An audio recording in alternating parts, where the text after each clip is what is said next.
خادم تھا، اس کو حکم فرمایا کہ جاؤ اس کتے کو سائڈ پہ کرو اور عبدالحق کو اندر آنے دو۔ تو وہ جو انسان تھا وہ کتا بن گیا اور چلا گیا وہاں سے۔ یہ ہوا، ہاں فرماتے میں اندر گیا، سرکار مدینہ صلی اللہ علیہ وسلم کے پاس بیٹھا اور سرکار نے مجھے حکم فرمایا یہ شیطان تھا، اگر تو اس کی بات مان جاتا، جس منزل پر تو ہے اس منزل سے تو گر جاتا اور یہ منزل تجھے پھر نہ ملتی، تو ڈٹا رہا کہ شریعت کے اندر نشہ حرام ہے، میں نہیں پیوں گا، اللہ نے تجھے ترقی دی ہے اور اس امتحان میں اللہ نے تجھے کامیاب کیا ہے، جو رتبہ جو مرتبہ تمہارے پاس تھا اس مرتبے سے اونچا مرتبہ اللہ نے اس بات پر تجھے دے دیا ہے کہ تو شریعت پر ڈٹا رہا۔ آپ فرماتے ہیں یہ بات ہوئی تو میرا اضطراب میں وہ ساری ٹینشن میری رفع ہوگی، طبیعت خوش ہو گئی، آج سرکار کو دیکھا ہے۔ فرماتے ہیں جب صبح ہوئی ہے بڑا خوش فرماتے ہیں صبح میں خیال آیا کہ میں ذرا جاؤں آج درویش کو دیکھوں اس کا کیا حال ہے۔ آپ فرماتے ہیں میں وہاں پر گیا، میں نے دیکھا وہاں پر لوگ بیٹھے ہوئے ہیں اور درویش وہاں پر نہیں ہیں۔ میں نے لوگوں سے پوچھا کہ بھئی تمہارا آج بابا کدھر ہے؟ انہوں نے کہا ہمیں نہیں پتہ کدھر ہے، ہم ہر روز آتے تھے تو اس کمرے سے باہر نکلتا تھا، آج جب ہم یہاں پر آئے تو اس کمرے کا دروازہ کھولا تو اندر سے ایک کتا نکل آیا تھا۔ وہ زبان جس کو سب کن کی کنجی کہے، اس کی نافذ حکومت پہ لاکھوں سلام۔ سرکار نے ادھر خواب میں فرمایا، ادھر حقیقت میں بابا کتا بن گیا۔ اس سے ایک سبق یہ بھی ملا کہ اس طرح کے جتنے لوگ بیٹھتے ہیں وہ شیطان ہوتے ہیں، انسان نہیں ہوتے۔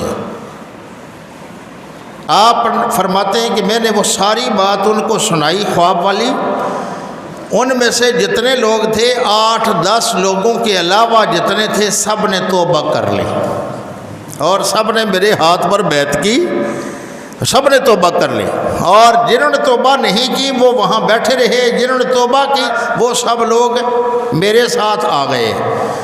تو دوستو اس واقعہ میں جو سبق ہے ہمارے لیے وہ صرف ایک ہے، غور کریں تو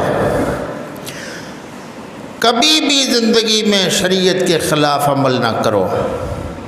عمل کے اندر اگر کمی ہو گئی ہے، کوئی عمل کوئی فرض رہ گیا ہے تو اللہ تبارک و تعالی سے معافی مانگیں گے، توبہ کریں گے، اللہ توبہ قبول فرمائے گا اور معاف بھی فرما دے گا۔ یہ اللہ کی شان ہے معاف کرنا، اور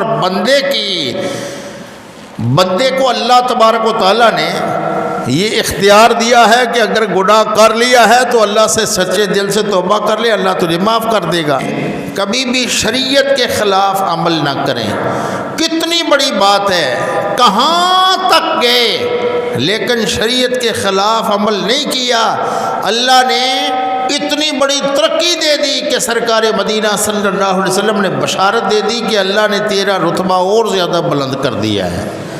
جو نوجوان بے علم، جہالت کی وجہ سے، غلط سوسائٹی کی وجہ سے، غلط دوستانہ کی وجہ سے، غلط ماحول کی وجہ سے جہاں جاتے ہیں بیٹھ جاتے ہیں، دوست ایسے بن گئے، تعلق بن گئے، تو جو نوجوان ہاتھوں کے اندر یہ کڑے پہنتے ہیں یہ شریعت کے اندر حرام ہے، منع ہے۔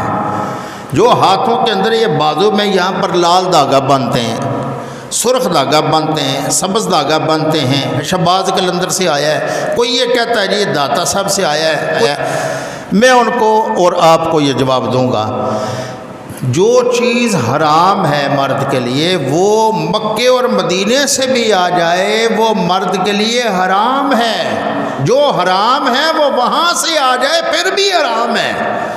جو سونا مرد کے لیے حرام ہے، سونے کی انگوٹھی مدینے سے آ جائے پھر بھی جائز نہیں ہے۔